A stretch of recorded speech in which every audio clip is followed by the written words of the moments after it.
In this episode of the Locked On NBA Big Board podcast, Mr. Mavs Draft, Richard Stayman, is going to drop off his latest big board. Now, I know he released it, maybe about a week ago, and I think you've updated it probably a couple times, 2, 3, 4 times, which is very, very common, but he settled on this list for today, and he is going to share his thoughts and his rankings on the top players in this 2023 NBA Draft. Stay tuned.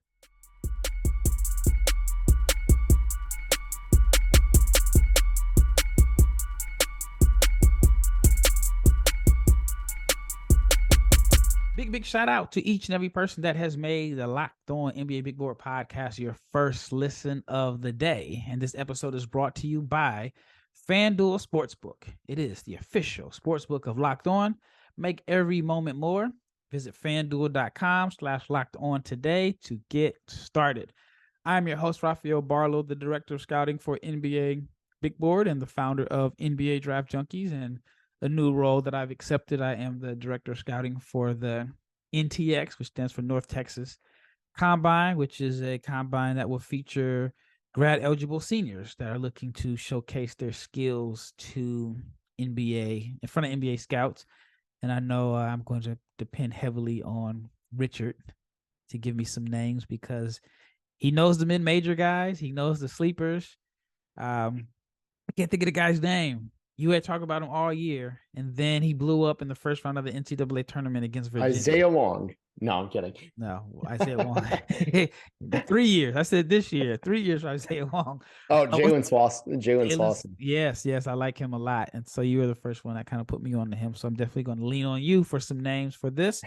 But today we're going to talk about your big board. And my first question to you is, how long did it take you to put this together, and how many times have you revised it before you put it out and then after you put it out?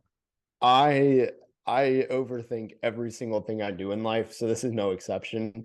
I made a running list throughout the season. As I saw somebody, I added them to the board. There were guys that, like, the top 10 guys, like, I know these guys are NBA draft prospects. I'm going to add them, watching back later, put it at the bottom till I see them.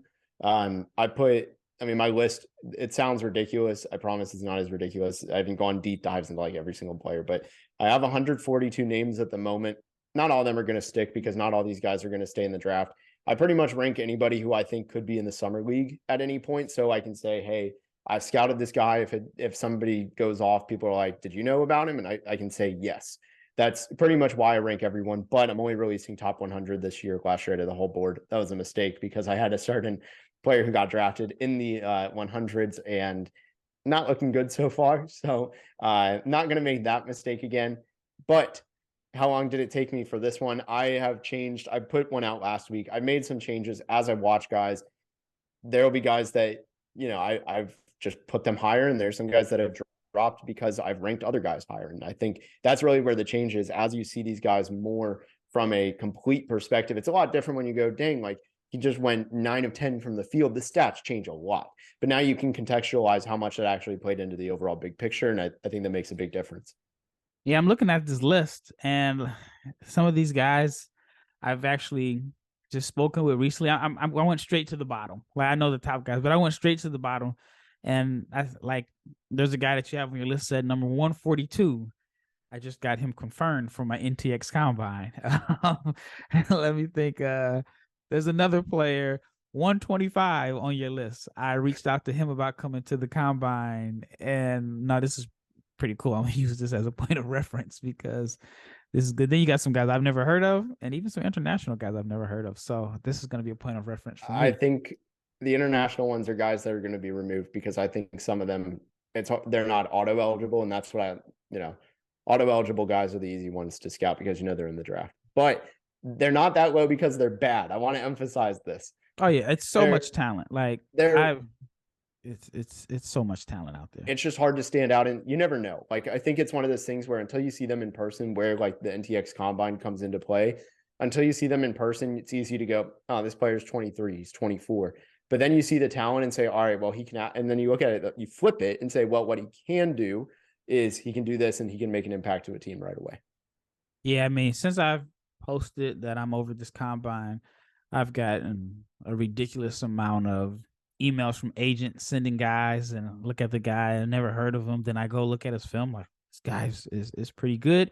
A gazillion combo guards. I'd say 90% of the players I've been sent are 6'2" guys that they're 6'2". They average 15 points a game, 2 assists, shot 41% from the floor and 33% from three. And that's like literally like the stat line. But it's interesting because a lot of these guys that I've received on this list, they're on like their 5th school, 6th year of eligibility. Some guys made like huge mistakes by transferring up. Like I saw a guy that averaged like 15 a game at a mid-major, transferred to a Power 5 school, 4 points a game. And it's like, it's hard to sell you. He averaged 4 points a game on a bad team. So it's it's a lot of talent, a lot of guys to choose from, and a lot of guys are choosing to go back to school because their pro future was so uncertain. But let's talk about the main guys that people want to tune in and hear about. Like nobody's really listening to hear about the 143rd player on your board. All right, number 1 is Victor Wembanyama. And any thoughts you want to share on Victor Wembanyama that we don't know and we haven't talked about over the last? This might be a hot take, but I think he's pretty damn good. I think so. I think so too. All right, here's a question I've been hearing a lot lately. What position do you think he plays? Power forward. I think, no, that's not true. He's going to be the first player to just play front court. Like, An all-star position? Yeah, he's just whatever, depending on the matchup that he's going against, each possession is he going to change possession to possession. He's going to be a 3 sometimes. It's going to be a 4. It's going to be a 5 on each end of the floor. Did you hear what Nick Batum said about him today? No, what'd he say? He compared him to Giannis, Anthony Davis, Porzingis. It was somebody else. He had to probably say Gobert, right? I mean, he's Gobert. French. Yes. He says he's a combination of all of those guys. Gobert, Giannis, Anthony Davis, and Porzingis. That is a hell of a player right there. Hey, that is, and it's like you think about it, it's like he's not that far off. Wrong. Yeah, he's not wrong. All right, there's a reason he's the best prospect ever, or being in that mix. Yeah, definitely. All right, number 2. No hot take here, right? Nothing yet. I still got Scoot. Scoot, number 2. We talked about him on the last episode. And you have Brandon Miller at number 3. And then at number 4, you have Amen Thompson. Yep. So I would say that's pretty consistent. I think the draft starts in a sense at number 5. Everybody's number 5 is totally different. So who do you have at number 5? Yeah, I have Cam Whitmore. So I do have immediate defensive concerns because I think he really struggled in the pick and roll defensively at Villanova, but the physical tools are so good. And he's a guy who, by all accounts, I haven't seen anything negating this. Like, he loves the game and he seems like a pretty high character guy. I think he turns into a good defender. Just the tools will come along, right? Like, he's 6'7", 6'8". He's a great shooter. I think he's got some, at least somewhat, creation ability. That's a hard thing for me to gauge, is how good is that creation ability, because there is something there. And same with the defense. Like, there are tools there. It's just how is he going to get better at it and master it? Those are really the things for him. But at minimum, I mean, he's got a super high floor. I mean, I'm all in on the guy. I think you look at a 2-way wing is an automatically great player. And if he can just become a great creator, I mean, that's a superstar mold. It's that 2-way creation wing. Yeah, and he's young, only 18. Yep. I think a creative coach can really maximize his game. The first thing that I see when I watch him is like, all right, with NBA spacing, a creative coach would play him in a situation where he's the screener, right? So if he's like your role man with his athleticism in the launching pad, I think he's going to be good there. Then if you run like pick and pops for him, he can shoot. And then I think he can attack closeouts. You can put him in situations where you're running screens for him, where you create, a mismatch where you have him at the 4 and he can, he's got some step backs and he's got a little stuff to his game, and he'll have bigger spacing. So I think that is going to be important for him. All right. Who is number 6 on your big? I've got Taylor Hendricks. I'm all in on this guy. That's the highest. That's the highest I've seen. Yeah. I feel like he's a guy who, Yeah, he's not changing your franchise unless you're the Dallas Mavericks. If you're listening to this, he is changing your franchise. But I mean, he's a guy who, unless he lands on the right team where it's a team that disappointed this year and they need, 3-and-D, the way I see him is just he's a guy who, if you plugged in Robert Covington as a senior, put him in a freshman's body, that exact player, and made that the starter kit, like, oh my goodness, that's a great player. I think Taylor Hendricks was really underrated playing at UCF this year. It was not exactly, I don't even know if they played a single game on ESPN. They might have played one or two playing against Houston Florida and Memphis. State. Florida State. First game I saw. Yeah. Yep. He just didn't get a ton of exposure. And I think on rewatches and the combine, if he plays in the combine, he's going to really show out. Yeah, there's no way he plays in the combine. Yeah, I'd be shocked too. He's going to have a pro day and he'll do the measurements probably. But I mean, he's pretty much a lock to go into the top 10. But 6 is the highest that I've seen. So that's going to be interesting. All right, number 7. Yeah, I mean, you got to have these guys back to back, right? Jarris Walker right next to him. The thing that makes me more confident in Taylor Hendricks, while I think actually Jarris Walker is by a hair the better defender and probably the better passer, both are skills that I do like in Taylor Hendricks as well. I think the shooting difference is so massive where the 3-point shooting, there's enough signs. I think he shot like 35, just under 34.7 or something like that from 3. But the 66% from the free throw line, that's alarming. And for me, that's where the tiebreaker lies. I still think Jarris Walker is going to stick in the league for a very long time. And he's got to mold as this super creative two-way forward. Just how good is that shooting going to be is going to translate into how good is his ceiling and how likely is he to reach it. Do you have a comparison? No, I think he's really hard. And the only name that ever comes to mind is just so wrong. So I don't even want to say it. Say it, because I got one that people are like, what? It's not a good one. I mean, I see shades of it. It's not a comparison, but the passing defense combination at his size makes me think, and it's so lazy.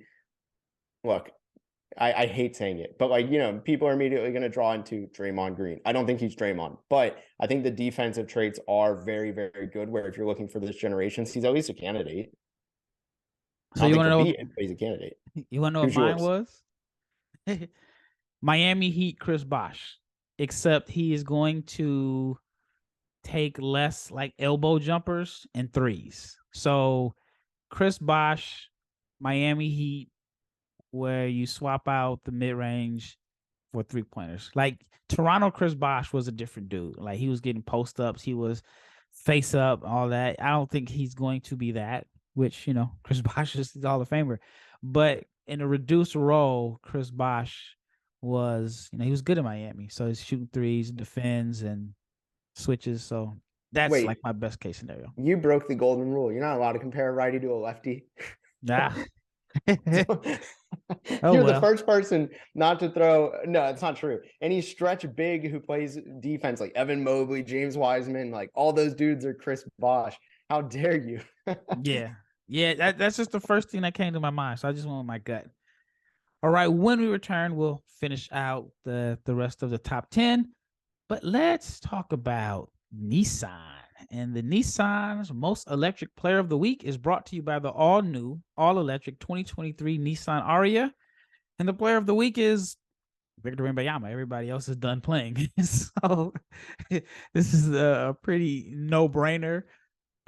Even if you only had 5 points and 5 rebounds, he is the Player of the Week because everyone else is done playing. The season ended last week, but not a bad guy. I know he had a big game. I forgot exactly the numbers, but I want to say it was like 29 points and 11 boards, and they got a win. And he might be the Player of the Week for the rest of the season, unless Bilal Coulibaly or another international prospect, James Naji, has a big game.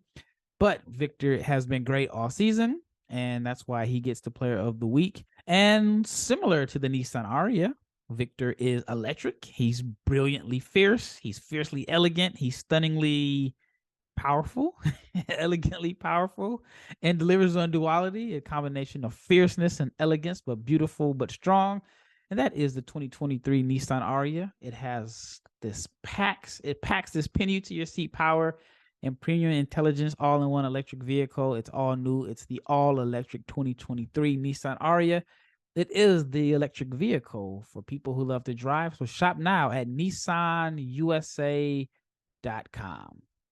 All right, thank you for making the Locked On NBA Big Board podcast your first listen of the day. Now, if you are an everydayer, you have to check out Monday's show, and it'll either be me or Leif Thulin. You probably get both of us. And we're going to talk about the hottest draft takes. All right, second segment. Richard Stayman, Mr. Mavs Draft, and we talked about Taylor Hendricks, and I compared him to Chris Bosh. He's the guy that most mocks are having the Dallas Mavericks selecting. I know I had him there. I saw ESPN had him there. And do you like the fit? I love it. I think he fits like a glove. You look at what the Mavs need, they need more 3-point shooting because that is just, they cannot get enough good shooting. They're the epitome of, hey, you can never have too much shooting. And also they really need defense. They were just horrendous defensively, both on the perimeter and at the rim. And voila, he solves both of those issues. All right. Now you had Jarris Walker at 7. And in your opinion, what is his ceiling? I think his ceiling is your best defender on a playoff team who can pass and be relied upon as an off-ball threat. How much of an off-ball threat depends on how good that shot gets, but at a minimum, he's going to freelance the offense as an off-ball player. Okay. All right. The next guy is someone that we disagree on. We talked about it a little bit in the last episode. Who is number 9 on your board?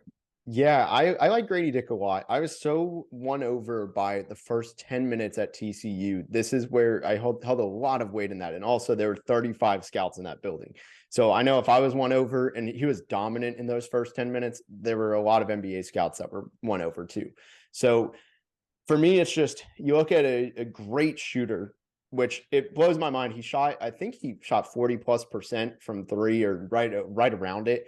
He was terrible from the corners, which is wild because that's where most great shooters are actually very good from. So I still think there's a lot of untapped shooting potential. I think he's going to be able to shoot off of handoffs and, curling and things like that off movement.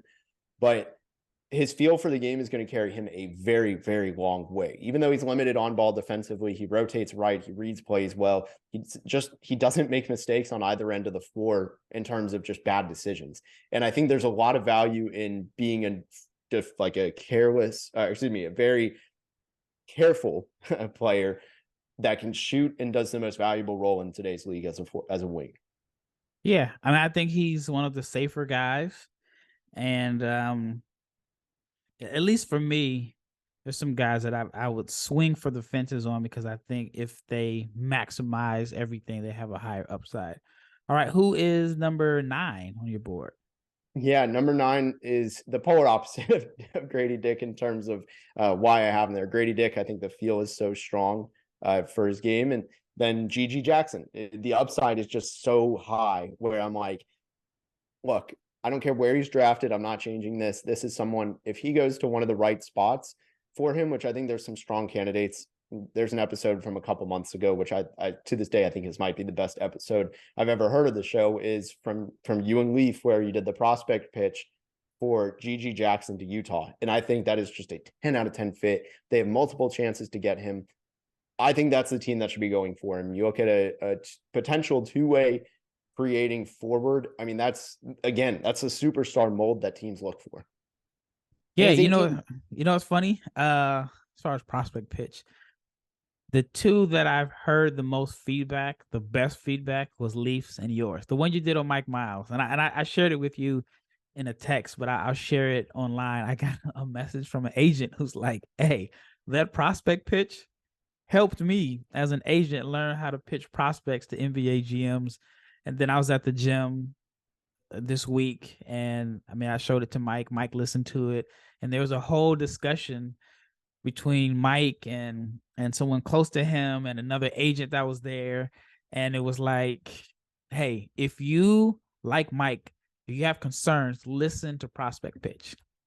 And so big shout out to you for doing such a great job. And Mike was like, I was ready to take myself in the first round. so that was pretty cool. All right, so number 10. Who do you have at number 10? Yeah, so at number 10, I've got Cason Wallace. This is a guy, I think this meets in the middle of where we talked about on our last episode, with ESPN, I think had him at 14. You had him at 6. So I'm right in that middle spot where I think he's going to be very good. I still just don't. He's a Kentucky guard. You can never tell what exactly their upside is. I can tell it's higher than what we got to see at Kentucky, especially because of that defense. But just offensively, I don't know what his go-to role in the NBA will be. It makes him a little bit tough. That's really what's holding me back from moving him into the single digits. Yeah, I like Kaysen a lot, and hopefully I can bring you some pre-draft content with Kaysen pretty soon. I have some with Gigi coming out. I have some with. I mean, we'll talk about the players I have once you mention them. All right, when we return, we'll finish out the rest of Richard's first round. I think we're only at number 10 right now, so we have a ways to go. But if you are looking to eat healthy, you're looking for a delicious snack, but you don't want all the sugar and calories, then you need the best tasting protein bar ever, and that is a Built Bar. And if you're like me and you want to make healthier snack choices, but you don't want to compromise taste, then you have to try a Built Bar. And if you're wondering what makes Built Bar so good, it's, well, for starters, they're covered with 100% real dark chocolate. That is right, 100% real chocolate, and they come in unbelievable flavors like churro, peanut butter, brownie, cookies and cream. I don't know how they do it, but the bars taste like a candy bar while maintaining amazing macros. What's even better, they're healthy, only 130 calories, 4 grams of sugar, and a whopping 17 grams of protein. Now, you don't need to wait to get a box. For years, we've been talking about ordering Built Bars at Built.com, but now you can get them at your local Walmart or Sam's Club, and you can still get your specialty flavors at Built.com. That's right. So just head to the nearest Walmart today, walk into the pharmacy section, grab yourself a box of Built Bars. You can pick up a 4-bar box of cookies and cream, double chocolate, or coconut puff. And if you want more, you can go to Sam's Club and you get a 13-bar box where they have brownie batter puff, churro puff. You can thank me later, or you can go to Built.com. All right, last segment, we left off at number 10. Who's number 11 on your big board? Yeah, so I'm going with Ausar Thompson. I think he's somebody who his defensive floor is going to keep him around. And also he's intelligent, and the intel on the Twins, everything comes back as they're hard workers. So I don't doubt hard workers. I think he's somebody who I do have reservations about his ceiling, but his floor I think will be pretty high. So I'm going with him at 11. That's probably like the lowest I've seen. Is there a reason that you're a little bit lower on him than the consensus? I don't think he can create for himself at all in the half court right now from against the overtime elite.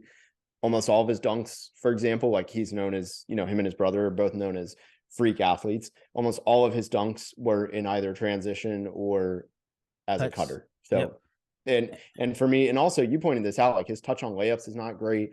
There's just a lot of on-ball stuff where I think you limit his passing because of just the liabilities elsewhere. I think the shot will eventually come around. If he's a 3-and-D guy, though, he's a really good outcome. But I think there's just better players than him. I think that's ultimately what it is. Not all a knock on him.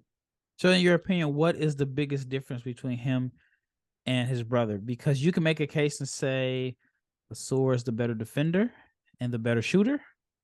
And so why is there like a, 7-spot difference? Yeah, I mean, it's the playmaking. I think Amen Thompson's going to be able to play the 1, 2, and 3. Ausar is probably stuck to the 2 and 3 as an off-ball player. Just being that on-ball primary guy, I focus on Amen's playmaking. I think he runs one of the cleanest pick and rolls, and he's still playing against, he's an overtime elite. Like, just imagine him as he develops against NBA talent. I think he's only going to get better in that guard that he's already mastered. Do you think, and I had someone ask me, the difference between their passing, do you think it's more so about opportunity, or you think there's just a difference between their vision and feel? Their skill and their feel as passers are very similar. I think it just comes down to, again, just the live ball passing and things like that. Ausar doesn't do it nearly as much, and he stops himself, I think, because he doesn't break his guy down and he doesn't go north-south nearly as much. He goes east-west, whereas Amen does all 4 directions, and I think that's really where the difference is. Amen's able to create more passing opportunities. Okay. All right, who is number 11? Yeah, number 12. Number 12, okay. Yeah, so this one, I go back and forth between the next two. You probably are wondering why you haven't heard a certain name, but I'm going Kobe Buffkin. I think this is a guy who, you look at the fact that he's a new point guard. He ran point guard really for the first time ever in his life this year. And he was already that good. I don't see, like, the Box Am one, Coach Spins, shout out to him. He put out a great tweet that was like, there's one player who I can't figure out any negatives on. Can you guess? And it was Kobe Buffkin. I'm all in on the guy. I mean, you just look at, he's young, he's raw. He's really an inexperienced point guard. And he was actually pretty good at it come the end of the year. He got a lot better midseason. I fully believe in the in-season progression. He's a good shooter, lights out defender. I think that he has the upside to be at least among guards. And he has a really strong motor. I just don't know what there is that's a risk. And I think for that, he's a high floor guy. He's going to be a starter in this league. Yeah, I spoke to a Big Ten coach, and he said that in the beginning of the season, their game plan was about stopping Jet. And then he's like, later on, they realized that, in their opinion, that Kobe was the better player and better NBA prospect.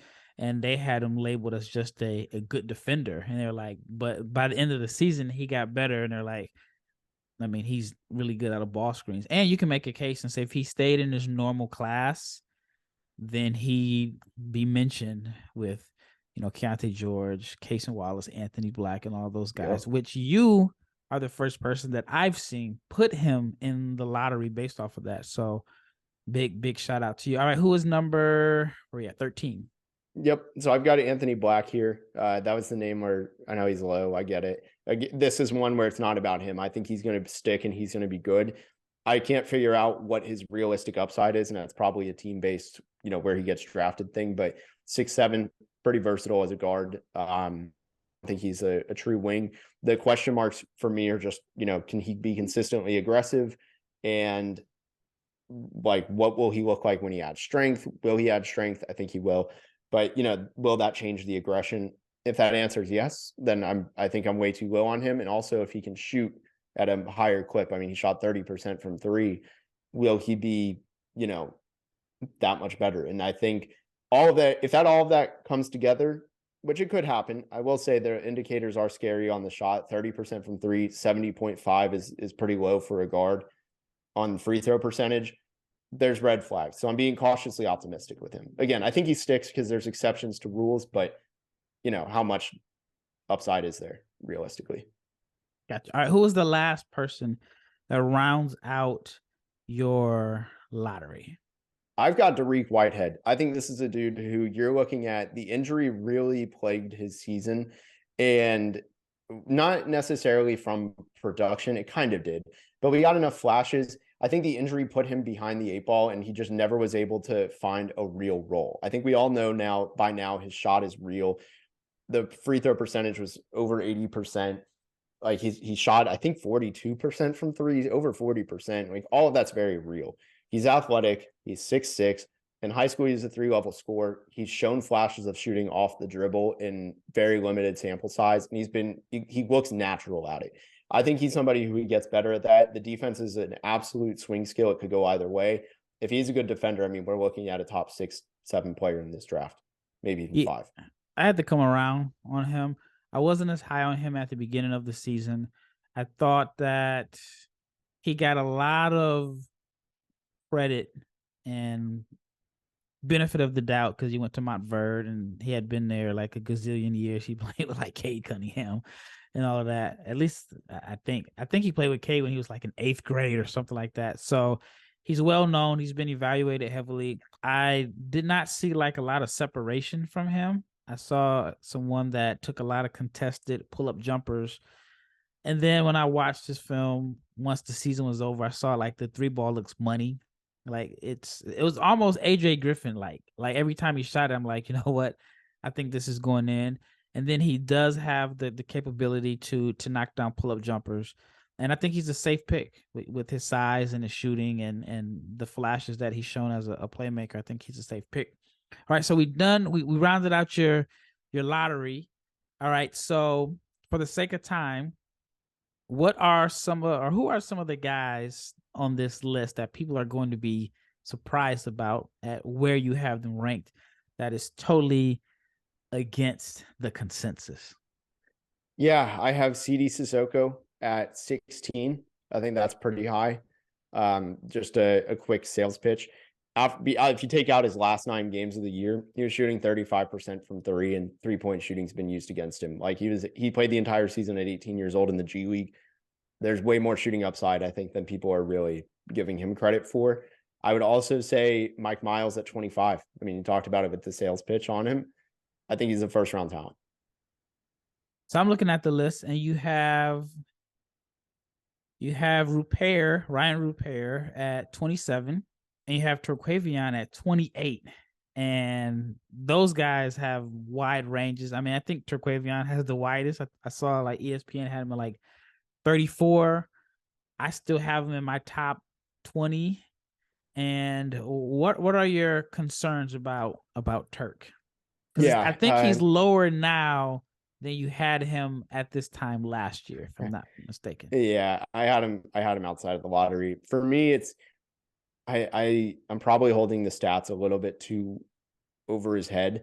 33%, 33.5% from 3, 70% from the line both years is kind of alarming. Now, again, the 3-point percentage needs context. He never got a chance to even go shoot at the 3-point line. It was always a foot back. Yeah. But the other thing is the length wasn't overwhelming. I think he was an example of he's really skinny, so he looks like he's got a longer wingspan than he does. That's kind of concerning. What's his role going to be? Because I don't think he's going to be able to be that ISO shot creating self-creator that he was this last year. Makes it really hard for me to evaluate him. Yeah, I think he can play out of pick and rolls. I mean, for me, like the stats are eerily similar. You can't say he made a bump in stats. The assist numbers improved, but he played winning basketball this year, which I'm going to give him the benefit of the doubt for that. All right, well, that wraps up this episode. So big shout out to you, the listener, for making Locked On NBA Big Board podcast your first listen of the day. Now, if you are an everydayer, tune in tomorrow when we will have, I just decided it's going to be Leif Thulin. When Leif is on, and find out what we'll be talking about. But Leif is always a great listen, and he's one of the big risers in this draft space. So Leif Thulin will be on tomorrow. So thank you for, again, making this your first listen of the day. It's Rafael Barlowe with Richard Stayman. He dropped off his big board, and we are out.